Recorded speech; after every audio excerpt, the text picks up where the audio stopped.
grabadas y son publicadas en un link que está en el canal de ayudantía, que es un link de una carpeta Dropbox, y ahí usted puede acceder a la ayudantía.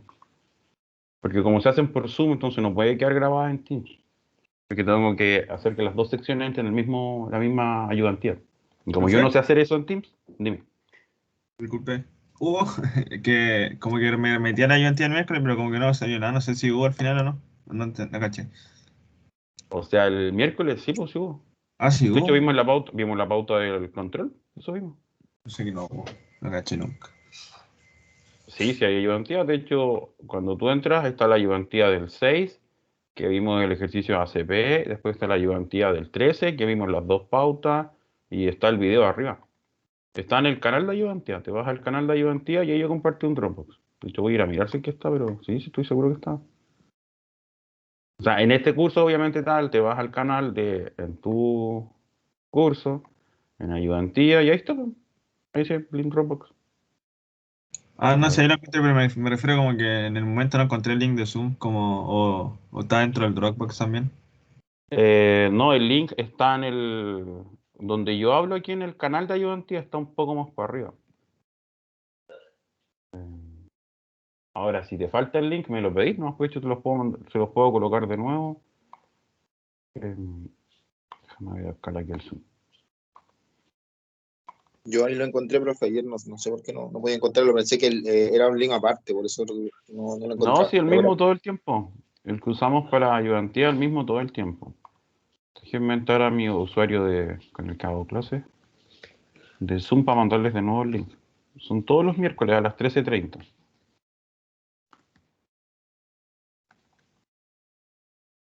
Es que lo que me salía a mí decía eso, estimado, el video está en el siguiente link. Pero lo del 6 del día yo dije, ah, debe ser de la pasada. Pensé que no. Y- Ah, no, no, el mismo siempre, po, para no estarlo cambiando, sino un cacho. Ah, pero el link está dentro del Dropbox entonces. No, el link estaba más para arriba. Yo se los mandé en un mensaje. Y si es que Ya. no está, o sea, si es que se les olvidó o algo así, yo se los voy a colocar de nuevo. Estoy aquí, ayudantía, Eso. econometría. Voy al canal de ayudantía y voy a colocar acá el link donde nos reunimos todos los miércoles a las 13:30. ¿Bien? Hola, profe. Así. Diga, hola. Disculpe, sabe que me metí hace poquito y no sé si mencionó algo de las notas. Nada, o sea, la otra sección le dije ayer que iba a hacer el esfuerzo para revisar el domingo porque estoy metido con un paper y ha sido lo único que me ha atrasado porque lo otro igual salen rápido. Es el único control Sí, en que me ha atrasado un poco. Pero está la pauta arriba, igual echarle una mirada para que vean como más o menos la sensación de ustedes si que creen que les fue bien o les fue mal. Em, pero no los voy a poder revisar. A ver, dame un segundito. gracias, profe. Ya, ahora sí. Ya chicos, vamos a ver la clase de hoy día que es análisis factorial y lucha factorial es un tema bien complicado la verdad, no es algo muy fácil la técnica como tal. De hecho, cuando yo vi el programa, igual me llamó la atención que tuviera tantas técnicas porque de hecho yo de las que aparecen no voy a alcanzar a ver la última, no me da el tiempo.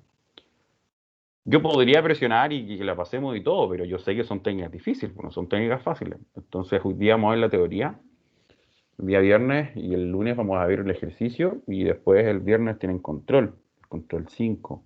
Así que no se olviden de eso, que tienen control 5. Les va a pasar lo mismo que con... dime, Estefanía. Hola, profe. Disculpe que me conecte un poco tarde, pero se me estaba reiniciando el compu. ¿Qué está comentando? Estoy comentando que vamos a ver el nuevo tema. De hecho, estoy como recién empezando la clase. Estoy comentando que vamos a ver el Ah, nuevo ya. tema y que es un tema bien complejo, la verdad, y que no se asusten. Mira, yo sé que hoy día van a quedar con la ansiedad por las nubes porque no van a entender muy poco. Pero calma, yo siempre pasa eso cuando enseño estas técnicas, cuando estábamos presencial, yo veía las caras y les preguntaba, ¿entendieron? Me decían, sí, profe, sí entendimos. Y tengo una cara de preocupación. Entonces, sé que la teoría es difícil, lo sé. Así que calma. El día lunes Cuando veamos el ejercicio se van a dar cuenta, ah, es súper fácil, sí, es súper fácil, no es complejo. Pero yo les enseño la teoría para que tú aprendas lo que está detrás del método, para que tú puedas darte cuenta, ¿cierto? Si es que este método falla, ¿por qué falla? Eso es lo importante de ver la teoría, pero obviamente es muy densa, no es una teoría simple. ¿Ya? Dicho eso, entonces vamos a ver la clase. Yo les voy a compartir la ventana de mi clase. Ya, ustedes teóricamente están viendo ahora mi presentación, ¿cierto? Sí, profe. ¿Qué les acomoda? ¿Que la coloque en modo presentación o que la deje así?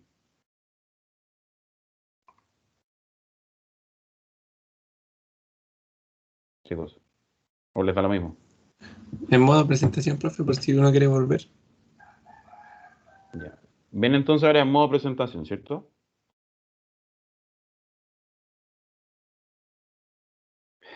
Ya, chicos. Sí.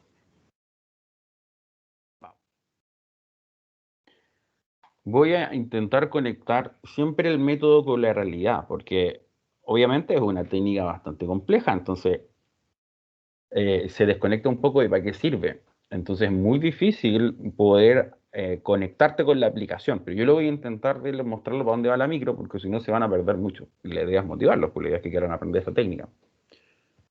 Nosotros en componentes principales teníamos un problema, ¿cierto? Teníamos muchas variables y el objetivo era reducir la dimensionalidad. ¿Se acuerdan que ese era el cuento con el cual nosotros partíamos? Que era reducir dimensionalidad. Y nosotros al final teníamos variables X y lo que hacíamos era que reducíamos la dimensionalidad, o sea que esas variables X en definitiva quedaban contenidas en una componente. Y vimos un ejercicio, el cual era, por ejemplo, rendimiento, otra componente que estaba asociada, por ejemplo, a habilidades blandas o a... Pero lo importante era que tú lograbas reducir la dimensionalidad con un cierto porcentaje de seguridad, el cual te daba los valores propios. ¿Se acuerdan que eso vimos con componentes principales? Pues eso era componentes principales. Ahora, lo que ocurre con factorial es que factorial intenta medir lo que no se puede medir. ¿Ven? Ya empezamos con algo loco. Mira, si yo les digo, chicos, el profe mide 1,73 metros. Esa es mi estatura. No soy tan grande. ¿Alguien tiene duda respecto a que yo mido 1,73? ¿Alguien lo pondría en duda? La unidad de medida como tal, porque obviamente no me conocen, pero la unidad de medida como tal. O sea, se lo hice porque creo que sí. Pero alguien lo pondría en duda, versus si yo le digo, chicos, yo soy muy inteligente. Eso obviamente se puede dudar. Claro, porque depende de la escala. O si tú dices, no, lo que pasa es que yo soy muy seco, soy muy hábil. Todos lo pueden poner en duda, porque depende de la escala. ¿Se dan cuenta? Entonces, componentes principales, su objetivo es reducir dimensionalidad en un mundo menor, NRP más chiquitito, de tal forma que tú puedas sacar esta mejor foto. ¿Se acuerdan cuando yo les mostré como por la cámara les mostré como la botella de agua? Y les dije, mira, ¿cuál es la mejor foto? Entonces ustedes claramente identificaban, entendiendo como mejor la mayor proporción de varianza, que la mejor foto era de lado porque así teníamos una mayor fracción explicada. Ahora, lo que hace factorial es que va a buscar la mejor foto de algo que no se puede medir. En definitiva, el método te ayuda a poder medir eso que no se puede medir con cierta seguridad y ciertas certezas. Eso es lo que hace este método. Entonces, partimos de algo bien abstracto, algo bien complejo de poder bajar a la realidad. Entonces, por eso es que yo les quiero mostrar para qué sirve. Esta cosa sirve, ya, esta, al final lo que uno ve, sirve para este tipo de aplicaciones. Miren, nosotros tenemos N individuos, IP variables, al igual que componentes principales, individuos las personas, IP de las variables, y sirve para medir este tipo de cosas. Por ejemplo, para poder medir habilidad en matemática. Alguien puede decir, profe, pero en verdad no son estas tres variables, o sea, tendrían que ser otras. Y eso es exactamente lo que prueba el método. El método te prueba con seguridad si es que estas son o no las variables que te ayudan a medir esa característica, esta variable latente. Y esto es lo complejo. Las variables manifiestas, observables, medibles son peso, estatura, todo ese tipo de variables que nadie va a dudar. Uno puede dudar de la máquina y toda la cosa, pero uno más o menos con cierta seguridad va a creer. Pero si yo te digo habilidad en matemáticas, ya es algo más difícil. Eso se llama variable latente, que no es medible directamente, que necesitas otro grupo de variables que sí son medibles para poder obtener esta información y decir, sí, ahora encontré la variable que se llama habilidad en matemáticas. ¿Se entiende? ¿O no?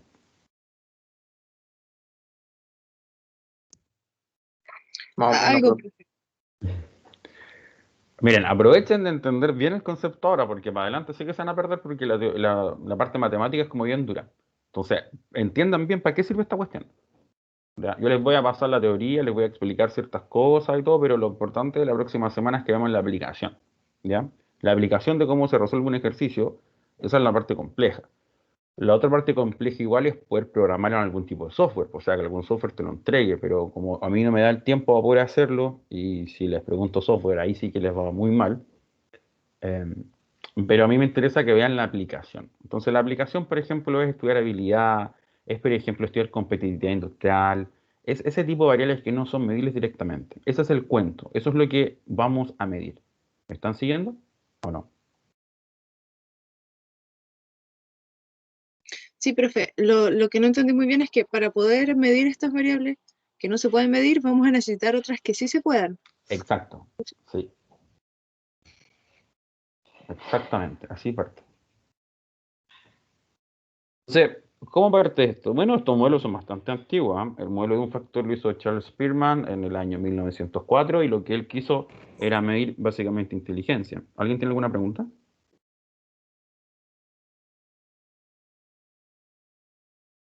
¿Sí? ¿No? Es que como estoy con una pura pantalla no los puedo ver a ustedes y aparte estar viendo la PPT. Entonces, por eso pregunto. Luego, en el año 31, se ideó, ¿cierto?, el modelo multifactor. Ahora, acá, chicos, hay que. Por eso es que cuando los cursos se arman, el que lo arma tiene que entenderlo muy bien, y en este caso sí estuvo bien armado porque componentes principales tienen que ir antes que análisis factorial, sí o sí. ¿Por qué? Porque lo que tú tienes son factores que quieres medir a partir de variables que sí son medibles, ¿cierto? Porque las variables peso, estatura, esas variables sí son medibles, pero tú a partir de ellas puedes extraer más información. Eso es lo que hace factorial. Entonces tienes un problema porque tú no puedes estimar los factores. Entonces lo que pasaba antes era que la primera técnica que se ideó para esto fue componentes principales, porque componentes principales es un mecanismo de extracción de los factores. Miren, esto no es algo tan simple. Yo he ido a congresos académicos donde todos los compadres son doctores y se supone que entienden bien esto. Y hay gente que no lo entiende. Para que se den cuenta más o menos porque es algo difícil. Factorial tiene que extraer factores. Componentes principales es uno de los mecanismos para poder extraer estos factores. ¿Se entiende? No vamos a aplicar componentes principales, lo vamos a utilizar como mecanismo para poder construir estos factores. Así funciona.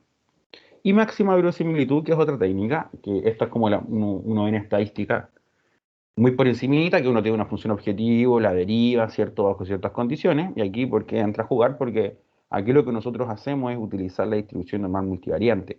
Entonces, por un lado, tú tienes componentes principales que se utiliza cuando no tienes ningún tipo de problema, o sea, cuando no tienes distribución alguna o no puedes probar que hay normalidad. Y máxima verosimilitud se utiliza cuando tú tienes datos que se distribuyen normales. Entonces, al tener datos normales, tú puedes hacer inferencia respecto de los factores. Y de hecho, ese es el supuesto, que tú supones que los factores, en definitiva, los loadings o cargas y los errores se distribuyen normales. Entonces, lo que está acá es componentes principales como mecanismo de obtención de factores, no como el objetivo, es una herramienta para poder obtener los factores. Eh, Tienen que entenderlo bien y tienen que expresarlo bien, porque cuando la gente no entiende, piensa que tú estás haciendo componentes principales y no, no es componentes principales. Les digo, a mí me ha pasado en congresos, porque yo utilizo estas técnicas para investigación, y me ha pasado que me agarro con profes porque me dicen, oye, pero componente principal es otra cosa. Yo, sí, es otra cosa, se utiliza como un mecanismo. es un medio para poder obtener el factor. Y no entienden. Entonces, al final, nunca los voy a hacer aprender porque ya, obviamente hay gente mucho mayor, mucho más porfiada. Y al final yo les digo, mira, mándate al SPSS, esa cosita que tú marcáis, cuando dice extracción por componentes principales, eso es lo que te estoy explicando. Lo que tú apretáis como puros clics, lo que no tienes que hacer nada porque el SPSS lo hace todo automático. Lo que tú haces con puros clics, eso es lo que te estoy explicando que está pasando. Eso mismo estoy haciendo con ustedes. Les estoy explicando lo que está detrás de los clics que tú marcas cuando estás trabajando en un mundo con, por ejemplo, el SPSS, que es sumamente fácil de trabajar, solamente tienes que literalmente saber leer, no hay que programar nada, son banners que se van desplegando, vas seleccionando, es como un R-Commander, es muy amigable, es muy fácil de poder trabajar.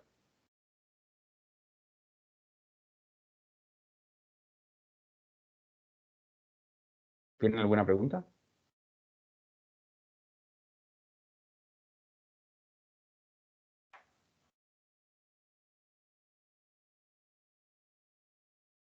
No se me ocurre todavía, profe.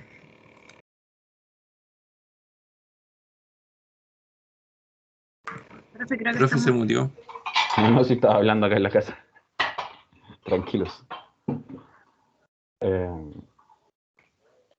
Entonces es un cacho, la verdad, factorial, porque es una técnica súper poderosa, pero no se entiende bien, pues, entonces es bien complicado. Lo importante acá es que usted entienda para qué sirve esta cosa, para extraer factores, genial. Y en la práctica, ¿usted ha tenido algún curso, por ejemplo, de análisis de mercado, donde ha tenido que hacer encuestas? ¿Le ha pasado eso? ¿Han tenido que hacer encuestas ustedes? Sí, no con muchas respuestas, pero sí hemos tenido que como hacer encuestas. Cuando han tenido que hacer encuestas, ¿cuáles son los pasos que ustedes siguen para diseñar esa encuesta? El público, o sea, la persona que queremos entrevistar, como el rango etario, género, locación y la cantidad de personas y como qué datos queremos sacar a través de eso. ¿Nunca han tenido que validar el instrumento? ¿A qué se refiere con eso, profe? A validar tu instrumento. Validación del instrumento. Tú cuando... Dime, Estefanía. No, le iba a preguntar si se refiere al método de encuestar. No, porque tú tienes una encuesta, después... A ver, ¿cuáles son los pasos que se hacen para una encuesta? Por lo menos los que hago yo cuando hago investigación y diseño encuestas para trabajar. Tú tienes un objetivo para qué es la encuesta, ¿cierto? Todos hacen eso, pues ¿para qué es la encuesta? ¿A quién va dirigida? ¿Cuánto necesitamos para poder dar la confiabilidad a esta cosa? Se idea el cuestionario, por supuesto, apoyado en la literatura, porque las preguntas se realizan de cierta forma. Hay que ver si está en español o en inglés, si no un cacho. Porque si está en inglés, que lo pasáis a español, después de español tienes que hablar con un traductor, que lo pase a inglés, para ver si se entiende la idea central. Después, aplicas, le pasas la encuesta listita así a un compadre que sea experto en el tema, ¿ya? Entonces él te mira esto y te dice, sí, eso se llama validación de contenido. Él mira la encuesta y dice, sí, Rodrigo, si en verdad esta cosa, sí, está correcto. Se pregunta como se pregunta en el área, las preguntas son acordes a como se hace en el área, genial. Después tú aplicáis la encuesta a un grupito chiquitito, un pequeño número de N. Y lo que haces es que validas estadísticamente el instrumento con análisis factorial. Entonces, ese paso central es el que te dice, sí, esta encuesta va a medir lo que yo quiero medir y después que pasa ese filtro, entonces tú aplicas ya la muestra global. ¿Hicieron esos pasos?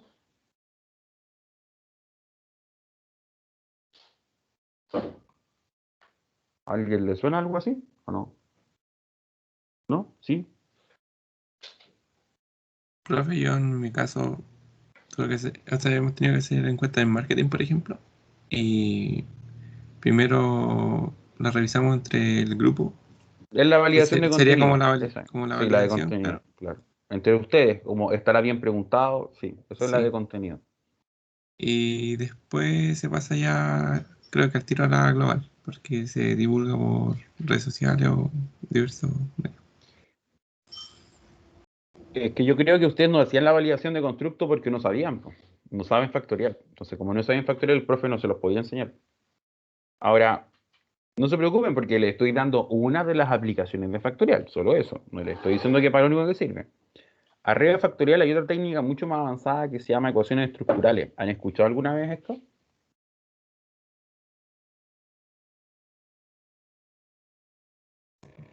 Yo no, bro. Ecuaciones estructurales, mira, les estoy diciendo que, en definitiva, que este método sirve, que es un método clave para extender otras técnicas mucho más avanzadas, que se utilizan mucho en análisis de mercado, marketing muchísimo, muchísimo, muchísimo. Obviamente ya en un mundo de investigación, pues la empresa es difícil que se utilice, pero lo que voy es que factorial es una técnica clave porque te permite estudiar una variable latente a partir de variables X. Ese es el cuento que tenías que llevarte. Y ecuaciones estructurales lo que hace es una técnica mucho más avanzada que mide entre factores relaciones. Algo súper complejo, yo no lo paso en este curso. Pero lo que doy es que es una técnica clave importante que se utiliza para validar encuestas, dentro de muchas otras aplicaciones, como por ejemplo el pie inicial para poder hacer un análisis de ecuaciones estructurales, que es algo mucho más complejo. ¿Ya? ¿Se entiende la idea central de esto? ¿O no?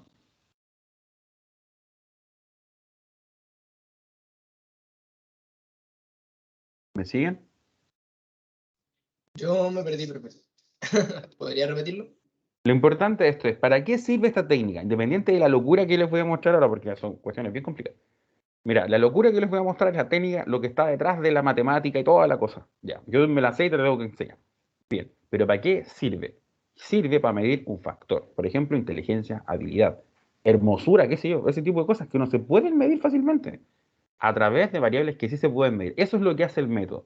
Y tengo un problema, porque no sé cómo diablos poder extraer esos factores de esas variables. ¿Cómo transformo estas variables que son observables en algo que no se puede medir? Entonces, eso es lo que se hace por Ah, medio de componentes principales. Diga.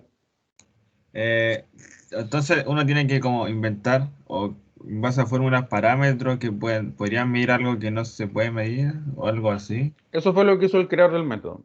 No Pero es como inventar, sino que tú que realizas algo supuestos para que esto funcione. subjetivo, algo así, como eso trata de entender.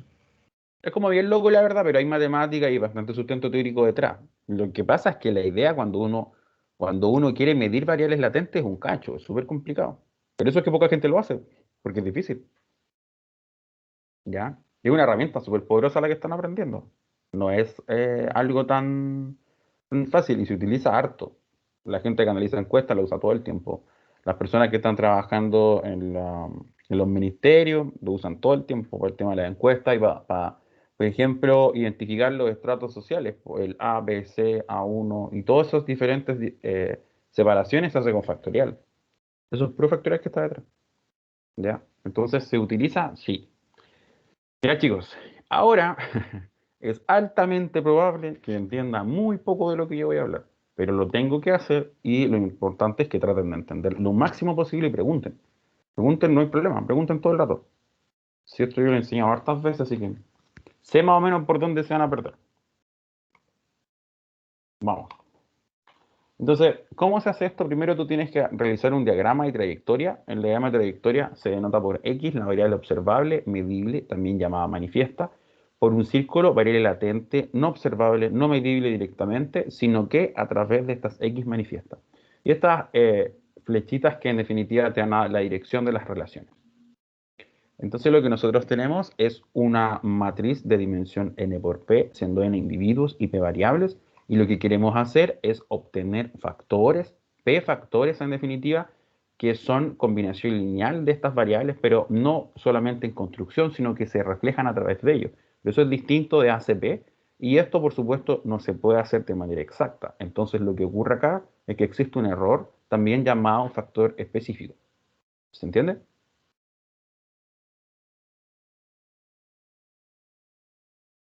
¿Están ahí? Chicos. Sí, profe, estaba anotando un par de cosas. Genial. Entonces, aquí comenzó la parte entretenida. ¿Qué tenemos nosotros? Nosotros tenemos un diagrama de trayectoria donde tú tienes las variables X. Por ejemplo, las preguntas que tú quieres, si queréis medir habilidad matemática, no sé, pues, prueba aritmética, prueba de geometría, prueba de números, prueba de ecuaciones, qué sé yo, cualquier cosa. Y aquí entonces este factor se llama habilidad matemática. Como se mide a través de las X, la flecha va hacia la X, y existe un error porque tú nunca puedes medirlo a ciencia cierta, o siempre hay un porcentaje de error asociado. Entonces lo que tú haces es que tomas cada una de estas variables, que son vectores columnas, le restas la media, que es lo mismo que decir que a cada variable tú le restas su media, que son columnas, y lo que tú haces es formar una combinación lineal existente entre las L y la F. L loading, el loading o carga, es el número que nosotros buscamos. El factor es en definitiva este factor que es hermosura, habilidad, lo que sea. El epsilon es el error asociado. Entonces así nosotros tenemos un sistema matricial que relaciona las variables con sus medias, los factores, las cargas y los errores. ¿Y qué pasa? Que tenemos un sistema gigante, porque tenemos, en definitiva, m más p incógnita. Y aquí está donde esta cuestión está mala, que no cuadra. Porque, o sea, no es que esté malo, sino que se hace complejo, porque los factores son m factores y las variables latentes son p. Entonces tienes p errores que tú no puedes conocer. Entonces tienes un sistema que no es cuadrado, que no permite la obtención de una única solución. Entonces, para poder hacer eso, lo que nosotros tenemos que, y para poder solucionarlo, es hacer ciertos supuestos. ¿Ya? Entonces, los factores con los errores son independientes. ¿Qué quiere decir esto? Que lo que explica el modelo no tiene ninguna relación con lo que no está explicado por el modelo. La esperanza de los factores va a ser igual a 0 y los factores van a ser entre sí ortogonales y con ortonormalidad. ¿Qué significa? Que la varianza, en definitiva, de los factores es 1 y son ortogonales entre sí, ¿ya? Ángulo 90. ¿Qué quiere decir? Que lo que explica el factor 1 no tiene nada que ver con el factor 2, factor 3, factor 4, es lo mismo. Cada factor entre sí son independientes. Es lo mismo que pasa con las componentes en componentes principales. Luego, el error esperado va a ser 0 y la covarianza de los errores se va a distribuir de esta forma. Va a tener esta estructura. En esta estructura lo que tú estás diciendo que, en definitiva, acá tú tienes el error de la primera variable, de la segunda, hasta el orden P. ¿Y qué pasa? Que los errores entre sí también son independientes. Supuestos sumamente fuertes para poder solucionar esta cosa, porque si no, no se puede. Por otro lado, la covarianza entre el error y el factor entonces tiene que ser 0. ¿Por qué? Porque f y e son independientes. Nosotros lo que tenemos originalmente es x menos mu, ¿cierto? X menos mu yo sé que es igual a LF más E. Si x menos mu lo multiplico por x menos mu, obtengo una matriz de varianzas y covarianzas para x menos mu, un elemento cuadrático. Me acuerdo de la definición, yo sé que x menos mu es LF más E. Si lo multiplico por LF más E traspuesto, aplico las propiedades de traspuesto, el traspuesto lo coloco dentro, aplico nuevamente propiedad de traspuesto y después multiplico término a término. ¿Para qué hago eso? Porque yo sé que la matriz de varianza y covarianza es exactamente igual que la matriz de covarianzas de la X, que es exactamente igual que el valor esperado del elemento cuadrático. El elemento cuadrático yo lo obtengo acá arriba. Entonces, cuando aplico valor esperado a esta cosa, yo sé que es exactamente igual que esto terminó acá. Entonces, así, aplico valor esperado a esta expresión de acá arriba. ¿Con qué fin? Que vas a formar ciertos elementos que tú ya definiste anteriormente como supuestos. Yo sé que el valor esperado de f por f traspuesto es la matriz de identidad. Yo sé que el valor esperado de e por f es 0, e por f es 0, y el valor esperado del elemento cuadrático de error es exactamente igual a esta matriz. Para eso sirven los supuestos. Por eso el no cumplimiento de los supuestos es grave, porque cuando se idea la técnica, se idea bajo ciertas consideraciones, y si tú te olvidas de los supuestos, esta cosa no funciona. ¿Me están siguiendo?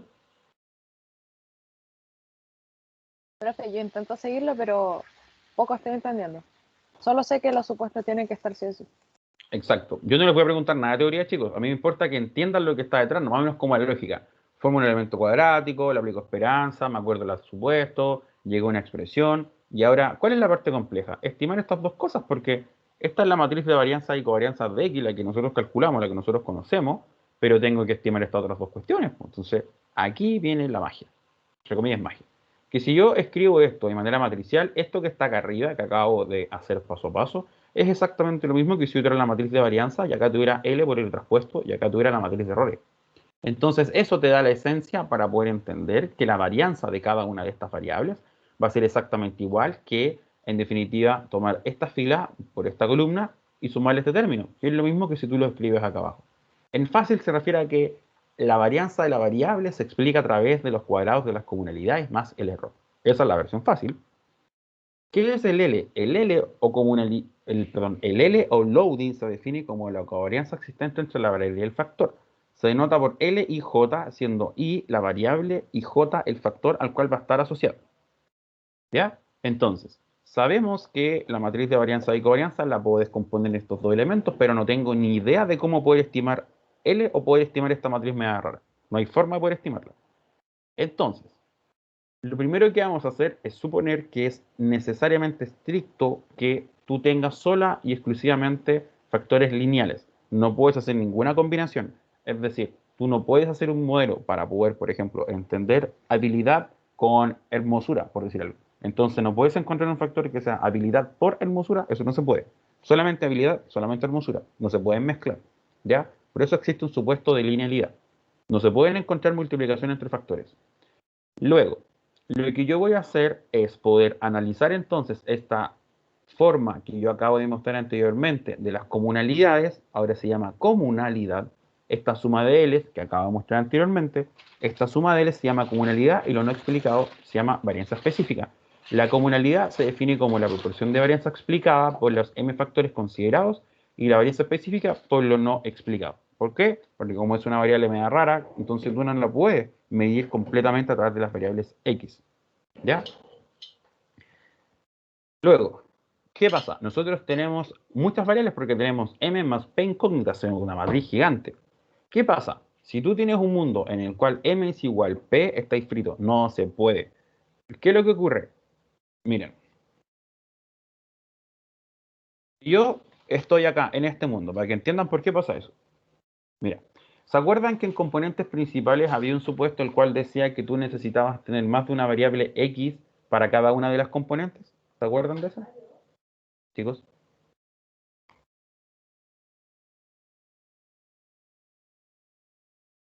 Creo que sí, profe. Ah, como creo que sí, si lo vimos la semana pasada, po. Es que Hasta estoy tuvieron un muy control. confundida con todo lo... Estoy mareada, estoy mareada.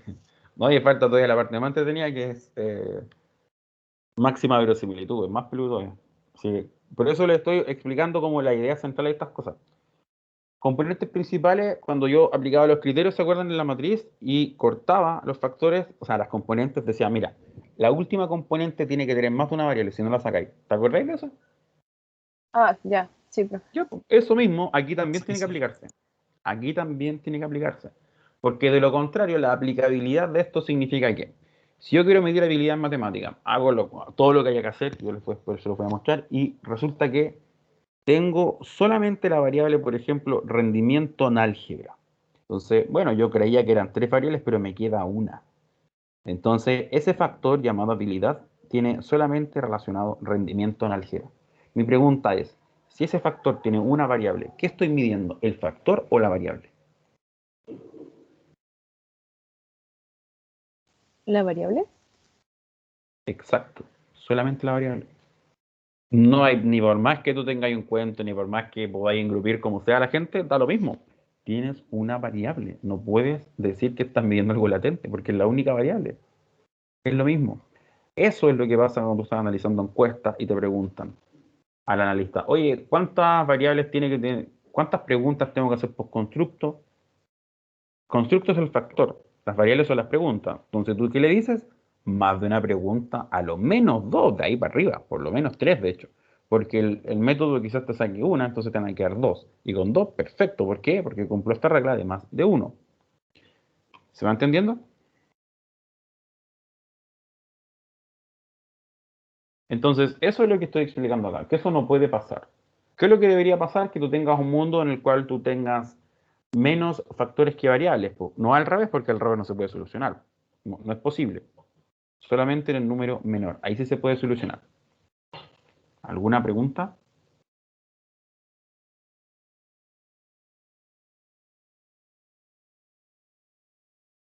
Profe, yo tengo varias, creo, pero no sé cómo formularlas porque estoy confundida con los conceptos, todos los nombres que dijo, con el LL también. No alcancé a tomar notas de todo.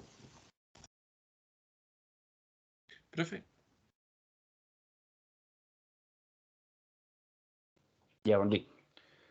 Entonces, profe, diga. ¿Esto se puede llevar a un Excel igual como para entenderse un poco mejor o no? No, no se puede. Ah, ya. No, estas técnicas son técnicas más complejas, no se puede llevar a Excel. No, es imposible, de hecho, hacerlo.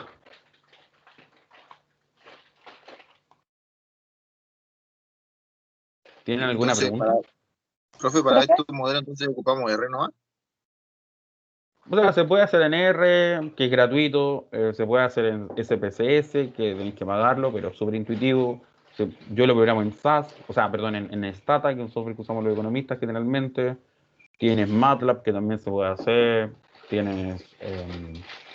hay otros software que son no tan conocidos, pero hay 1000 opciones para hacerlo. Lo peludo es entender la salida. Esa es la parte difícil. Es comprender qué está pasando. Eso es lo difícil. No es algo tan fácil. ¿Por qué es difícil? Porque lo que le estoy explicando es la teoría de cómo se construye esto. Y se dan cuenta que no es nada trivial.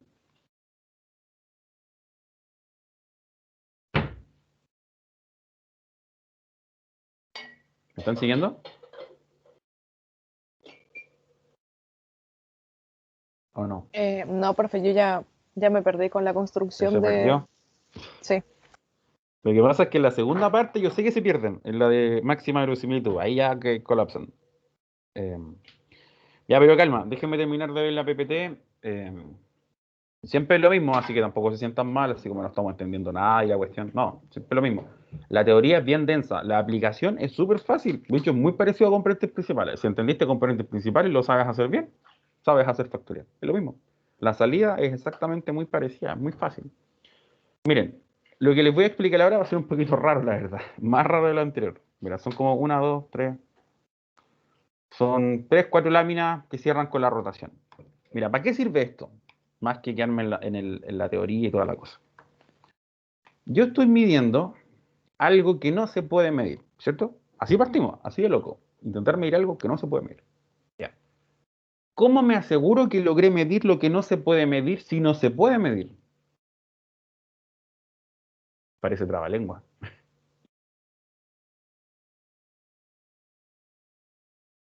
¿Se dan cuenta, no? ¿Entendieron lo que dije?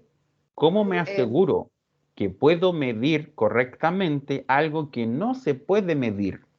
¿Cómo lo hago?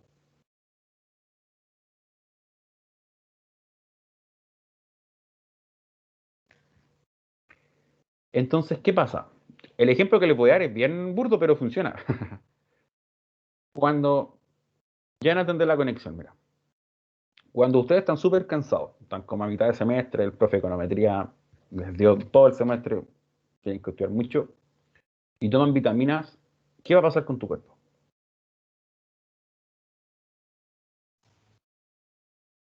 ¿Podría tener más energía? Claro, pero tú vas a sentir el efecto de las vitaminas, pues porque obviamente estás débil, odias al profe porque enseña buenas cuestiones y tomas vitaminas y ¡fum! Te sientes con más energía. ¿Qué pasa si tomabas las vitaminas a principio de semestre, cuando estabas full con energía? ¿Habría sentido el efecto? Creo que no tanto. Eso es la idea de lo que está detrás de rotar los factores. Yo quiero medir algo que no se puede medir. Entonces, ¿cómo lo voy a hacer? Lo voy a rotar. Voy a aplicar un criterio para poder rotar, que es lo mismo que darle vitaminas. Y la gente siempre dice, oye, ¿por qué rotaste los factores? Porque es como darles vitaminas, ¿no? Las vitaminas siempre son buenas. Ahora, tú puedes cachar que es mejor el efecto en la medida que tú estés más cansado. En el método, tú puedes notar que es mejor el efecto en la medida que la solución te dé bastante mejor. Pero tú puedes darle vitamina al modelo, que es lo mismo que rotarlo, y de esa forma encuentras una solución buena. Le diste algo bueno al modelo. Entonces, puede que efectivamente esta cosa sea difícil de medir, pero de todas formas, igual tú hiciste algo para asegurarte que lo que encontraste sea bueno. Eso es la rotación, eso es lo que hace la rotación. La rotación es darle vitamina al modelo. Mira, esta cuestión no tengo idea cómo se mide, no tengo idea de nada, pero no importa, dale vitaminas porque así va a ser una buena solución. Solo eso. Profe, Diga. ¿Cómo podrías saber que es una buena solución? O sea, ¿qué indicador? Buena pregunta. Tú tienes diferentes formas de rotar. Entonces, la rotación más utilizada, espera, ¿dónde está aquí? Se llama rotación Varimax ortogonal. La rotación más utilizada quizás no es la más óptima, pero es la más intuitiva. La Varimax ortogonal, ¿se acuerdan cuando yo les mostré a ustedes la botella de agua y les dije, ¿cuál es la mejor foto? ¿Y qué tuve que hacer yo? Yo tomé la botella y la di vuelta. ¿Se acuerdan? Y se las coloqué de lado. Sí. ¿Se acuerdan? Eso es lo que hace el método. El método automáticamente va a rotar la solución con un criterio de parada, que es varianza máxima. Eso se llama Varimax ortogonal. Varianza máxima, factores ortogonales. Varimax ortogonal. ¿Hay más formas de rotar con otros criterios? Sí, está la Quartimax, está la oblicua, hay como 6 criterios de hecho que te da el SPSS y hay más criterios aún. ¿Por qué? Porque como obviamente estamos midiendo algo que no se puede medir, tú a veces crees que efectivamente esta cosa tiene que darte cierto valor y no te lo dan. Espérenme, se me va a descargar el computador.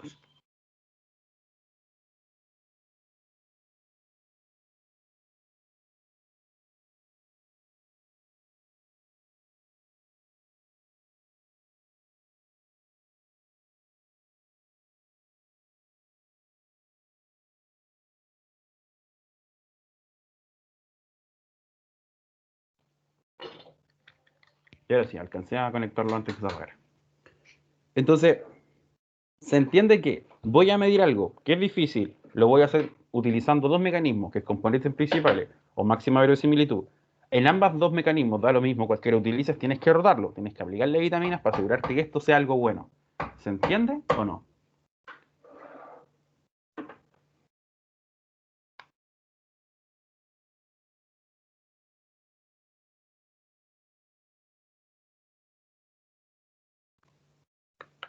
Chicos, ¿se entiende o no se entiende lo que estoy hablando? Sí se entendió el ejemplo. Yo creo que viendo cómo se hace quizás lo entiendo mejor. Sí, cuando lo hagan van a entenderlo mucho más. Ya. Vamos entonces cómo se hace, cómo se extrae. Entonces hay dos formas de hacerlo. Una es componentes principales. ¿Qué es lo que tenéis que hacer tú? Tienes que calcular los valores y vectores propios respecto a la matriz de correlación, es lo mismo que hacemos siempre. ¿Y qué pasa acá? Lo que tú haces es calcular los valores propios. ¿Cómo se calculan los valores propios? Da lo mismo, se lo hace el software, pero tú sabes que es el determinante de la matriz menos lambda veces la identidad igual 0, y lograr el valor propio. Ese valor propio en raíz lo multiplicas por el vector propio y logras formar una estimación del L. Entonces, ¿se acuerdan que antes nosotros teníamos dos cosas que no teníamos? Que era L y la matriz de errores. Y ahora que lo que hicimos fue estimar entonces el L a partir de esta información. Y como nosotros conocemos el L y conocemos sigma, pero no conocemos sigma de la población, conocemos S muestral, entonces podemos estimar la matriz de errores. Y ahí lo solucionaste. ¿Se entiende? Entonces, componentes principales es un mecanismo con el cual tú logras estimar la matriz L. ¿Se entiende? ¿Me escuchan? ¿Están ahí? Sí, profe.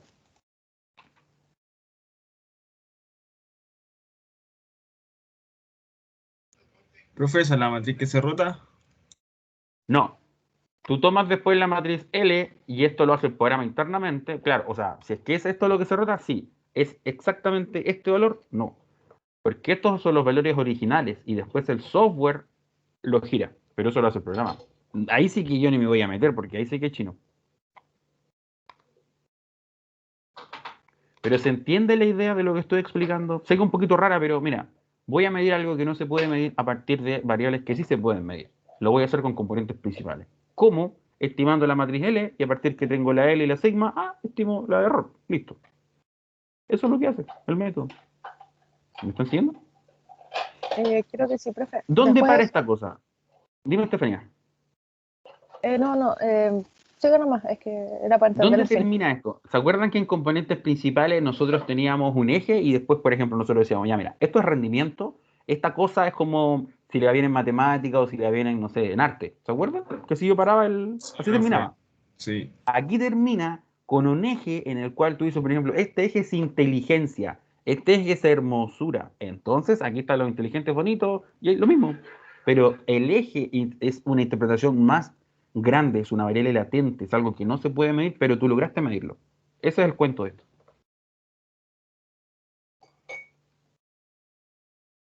¿Me siguen? Sí, profe.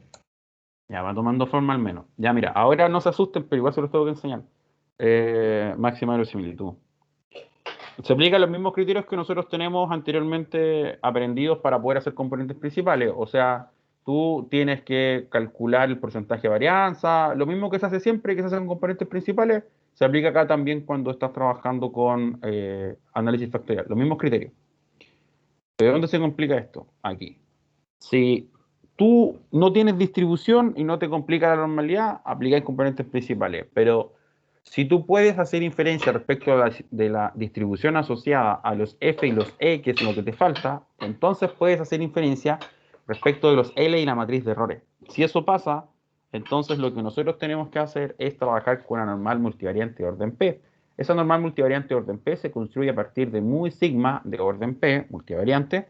¿Y qué es lo que hacemos entonces? Dado que x1 hasta xn son mutuamente independientes, lo que tú vas a hacer entonces es estimar la función de verosimilitud, que es lo mismo que decir que deriváis respecto a las dos variables de interés, que son muy sigma, y de esa forma, en definitiva, el cuento dice que nosotros tenemos la función L, o esta función objetivo, y lo que tienes que hacer tú es derivarla respecto a las variables de interés, a mu y sigma. Entonces, como encontráis mu y sigma, lo que tú puedes hacer es con esto, es poder estimar entonces L, que es lo mismo que hace CP, de otra forma.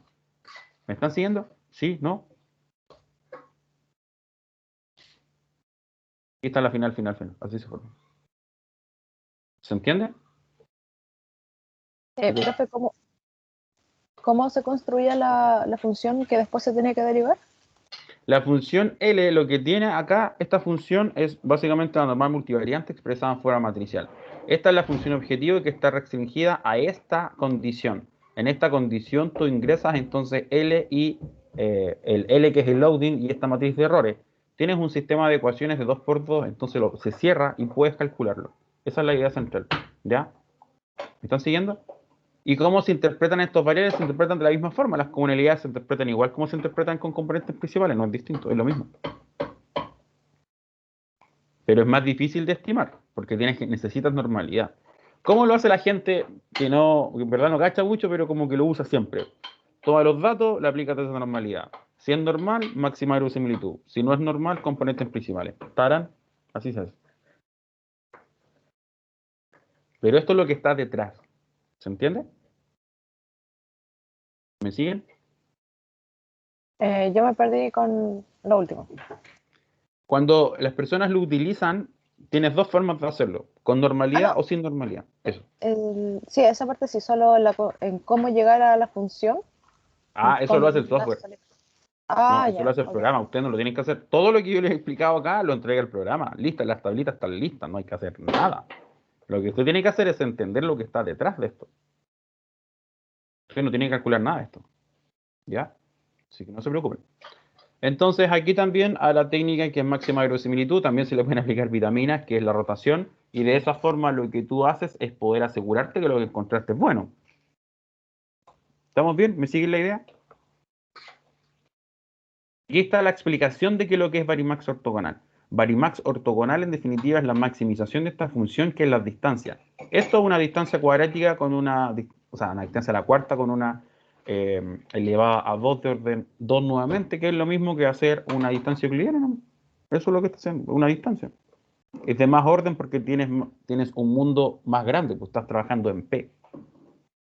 Eso es todo. Ahora, ¿cuál es la síntesis de esto? ¿Ya? Después que les pasé la parte difícil. ¿Cuál es la síntesis de esta cuestión? La síntesis es que cuando tú tenías componentes principales, las variables X, ¿cierto? Quedaban explicadas en la componente. ¿Se acuerdan de eso? Chicos, ¿se acuerdan o no?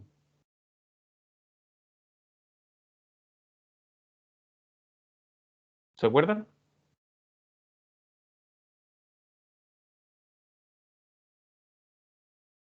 ¿Me están escuchando? Sí, profe. Cuando teníamos componentes principales, las componentes eran una combinación lineal de las variables. Ahora que tengo factorial, el factor se refleja en las variables con un porcentaje de error. Por eso es que el diagrama de trayectoria es distinto. ¿Cuáles son las similitudes y diferencias de análisis de componentes principales y factorial? La más importante es que componentes principales reduce y factorial reduce y permite encontrar factores que son variables extrañas. Profe, ¿Sí? cuando habla de factor, ¿es como el vector? ¿O nada que No. ver? El factor es esto que yo les dije, habilidad, hermosura, eso es. Eso es un factor, variable latente, no medible directamente. Necesitas otras variables para poder medirla, eso es. Eso es el factor. Yo les voy a enseñar cómo se hace, que calma. La próxima semana vamos a ver una aplicación y todo. Pero no alcanzo a verla ahora porque es larga. Es larga la resolución del ejercicio, no es corta. Factorial son como puros juicios, profe, entonces. No son juicios. Hay criterios después de parada, hay criterios para todo. Igual como en componentes principales. Es muy fácil, chicos. Realizarlo, interpretarlo es muy fácil. ¿Qué es lo difícil de esto? Cuando tú te paras frente a un problema real, tienes algo que necesitas hacer y interpretar la salida, porque tienes que programarlo, algún software, la salida e interpretarlo correctamente. Y si no te dio, ¿por qué no te dio? Para eso tú le pagas a una lista, no para que tome los datos, los salga, los interprete. Claro, si te funciona perfecto, todo bien. Y si no funciona, ¿por qué no funcionó? Entonces, eso es lo que da plata al fin y al cabo, para los analistas, para la gente que trabaja en datos. Entender por qué no da.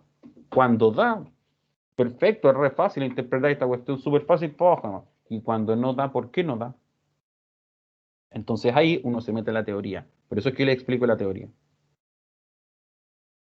¿Cómo quedaron? Miren, acá al final hay una referencia. Mira, si tienen mucho tiempo libre y si les gusta mucho la teoría estadística, métete. Si no se cumple ninguno de lo anterior, ni siquiera abras esos papers, porque son papers especializados, son papers de un nivel súper alto, ¿ya? Entonces, si te gusta mucho, quieres profundizar, quieres entender, entra. Si no, yo lo coloco aquí para que sepan de dónde lo saqué, pero nadie lo estoy obligando a que lo lea. Está en inglés, los estadísticos son bien complicados para poder escribir, no escriben muy bien. O sea, es como raro su forma de escribir. ¿Qué les pareció la clase de hoy día? ¿Quedaron motivados? No, profe, yo quedé asustada. Sí, les dije al principio que iban a quedar asustados, pero tranquilo, si no es difícil.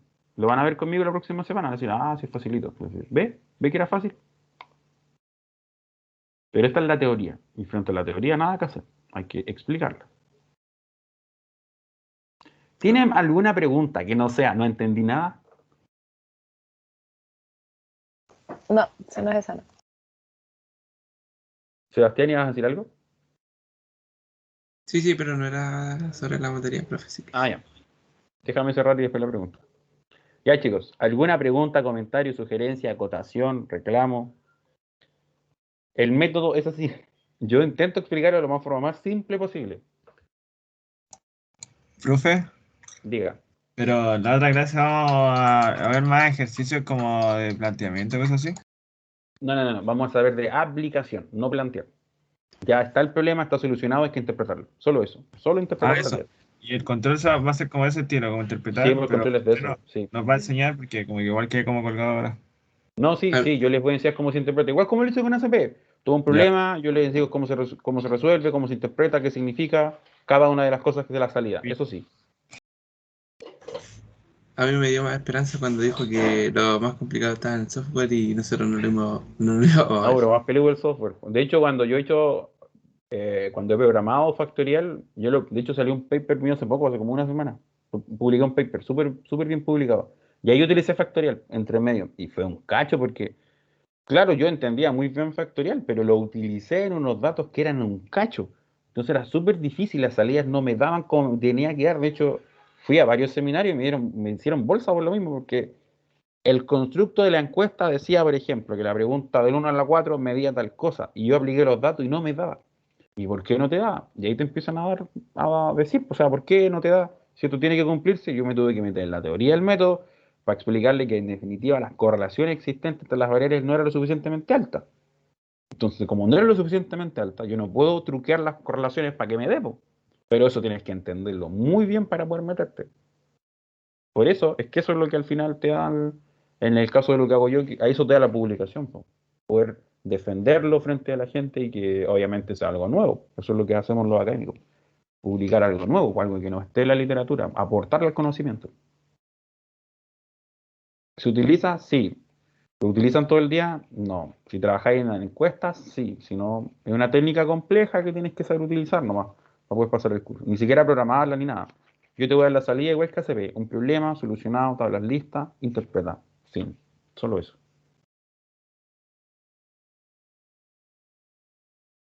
¿Tienen alguna pregunta? ¿Algún comentario?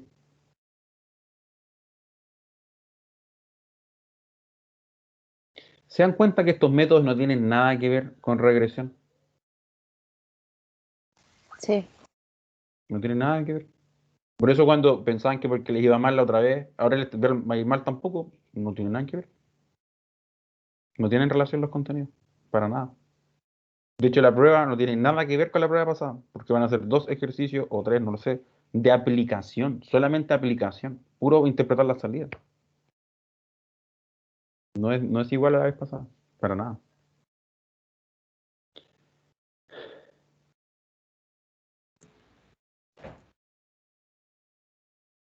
Ya chicos, si no tienen nada más que decir, voy a detener la grabación.